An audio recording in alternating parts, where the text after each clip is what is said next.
Salve, salve galera, salve amigos do canal Legado da Fiel. Vamos falar mais um pedacinho da nossa história, vamos falar sobre mais um personagem. Olha, um personagem importante também, que jogou durante um tempo difícil, um tempo do jejum, mas foi um dos grandes zagueiros da nossa história, considerado o Homem de Aço. Vou falar de Ditão, o Geraldo Freitas Nascimento. Ninguém conhece ele por esse nome, Geraldo Freitas Nascimento, ninguém saberia dizer quem é esse jogador. Mas se falar de Ditão, principalmente o seu companheiro de zaga, Ditão e Luiz Carlos, vão lembrar dos áureos anos dos anos 1960, quando ele fez parte do time corintiano. Ditão começou a jogar no Juventus, jogou de 60 a 64 lá, depois foi para a Portuguesa e Flamengo, foi lá que se destacou, foi lá que chamou a atenção da diretoria corintiana na época do presidente Vadielu e foi contratado juntamente com o Nair da Portuguesa. Foi quando veio o Garrincha também, já tinha o Rivelino, já tinha o próprio Dino Sani. Foi pela primeira vez que o Corinthians foi chamado de Timão. Foi exatamente nessa data e nesse período aí. Então era um zagueiro muito vigoroso, era muito alto, muito forte, né? Como eu disse, chamado de um homem de aço. Era muito importante nas bolas aéreas, fazia muitos gols de cabeça, era um perigo eminente. E o seu grande feito mesmo foi em 1968, uma partida contra o Palmeiras, no próprio Pacaembu. O Corinthians perdeu o jogo até os 41 minutos do segundo tempo, quando no escanteio ele sobe de cabeça, empatando o jogo. E em seguida, aos 44 do segundo tempo, Bené faria 2-1 numa virada memorável contra o nosso maior rival.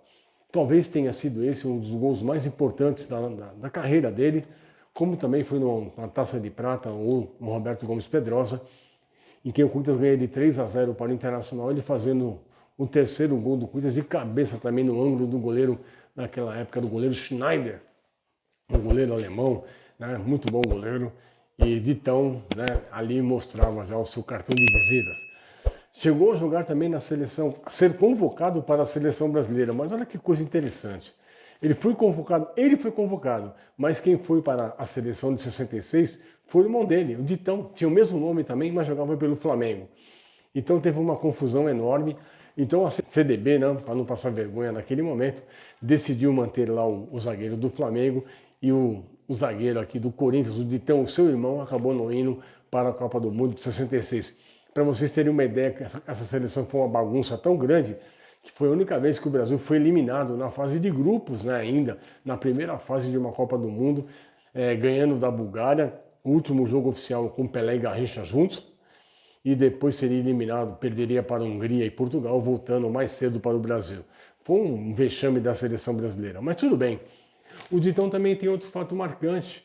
Ele tem um incidente, né, na reabertura no novo sistema de iluminação do Pacaembu, em 1969.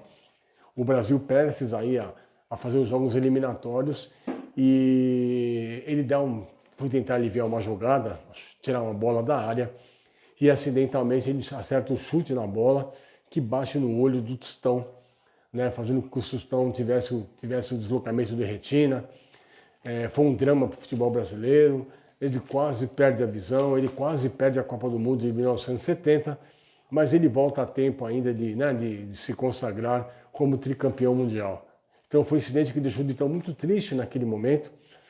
Ditão que joga no Corinthians desde 1966 até 1971, depois ele para, e coincidentemente, ele que nasceu no dia 10 de março de 1938 e faleceu no dia 1º de fevereiro de 1992, foi interessante que ele foi encontrado morto. Ele tinha uma cardiopatia, ele tinha uma doença, né, não sei se conhecia ou não, ele acabou morrendo do coração dentro da sua residência, e só depois de 3 dias, devido ao mau cheiro, né, ao cheiro que estava já insuportável, os vizinhos desconfiaram e encontraram morto na sua residência. Então, além dele, ele teve uns irmãos que também foram muito importantes no esporte brasileiro. O seu irmão Adilson que jogou na seleção brasileira junto com o Carioquinha, com o Oscar, junto com, naquela época, com o Marcel, com o Dodge, o Biratã, uma fase, Marquinhos, a fase de ouro da seleção. O seu irmão pertencia a essa seleção. Também morreu da mesma doença, tinha uma cardiopatia. Ele tem um outro irmão chamado Flávio também, que foi zagueiro, depois treinou o Santo André durante algum tempo, quando o Santo André começava a aparecer no futebol. também morreu da mesma doença, de uma cardiopatia. Todos morreram da mesma doença. Então, Ditão morreu muito cedo, aos 53 anos, mas deixou com certeza um legado muito grande naquele momento.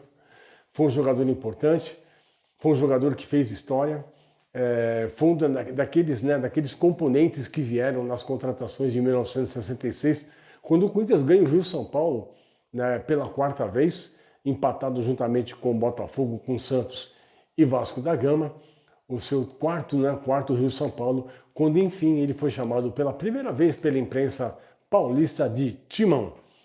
Então é isso que eu queria falar para vocês, contar um pedacinho da história do Geraldo, né? Geraldo Freitas Nascimento, que ninguém saberia o nome dele se eu falasse isso, mas sim o nosso querido Ditão, o nosso querido e amado Ditão, jogador que representou muito bem a nossa camisa, que sofreu muito na mão do Pelé, tinha muitas dificuldades para marcar o Pelé. Né? Bom, quem não tinha dificuldades para marcar o Pelé?